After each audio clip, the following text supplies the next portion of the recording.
Alors une espèce exotique envahissante, c'est une espèce en fait qui est introduite hors de son milieu naturel, dans une aire biogéographique, et on dit envahissante quand en fait elle crée des dégâts sur les écosystèmes dans lesquels elle est introduite. C'est un problème écologique, les espèces exotiques envahissantes, car nous sommes en train de vivre la 6e grande extinction des espèces, et c'est une des causes d'extinction, alors pas la première, certes, mais c'est une cause majeure d'extinction, notamment dans les îles, et la France est particulièrement touchée par les espèces exotiques envahissantes, parce que nous avons une façade maritime importante, nous sommes le premier pays touristique, et en plus nous avons beaucoup de liens avec les territoires d'outre-mer.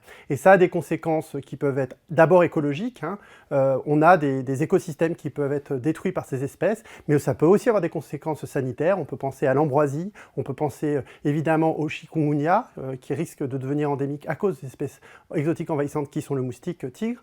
Et puis ça a des conséquences aussi économiques, et on chiffre ça entre 1 et 10 milliards d'euros. C'est difficile à chiffrer, évidemment. Alors le mieux, c'est d'abord d'éviter qu'elles arrivent. Alors éviter qu'elles arrivent, c'est relocaliser l'économie, ça c'est une première chose. Et ensuite, c'est de mieux contrôler aux frontières. Donc ça, pour ça, il faut des moyens aux frontières pour contrôler. Et puis on peut aussi évidemment faire de la détection précoce. Ça c'est très important. On a des méthodes de détection précoce avec des pièges par exemple ou avec des plantations sentinelles.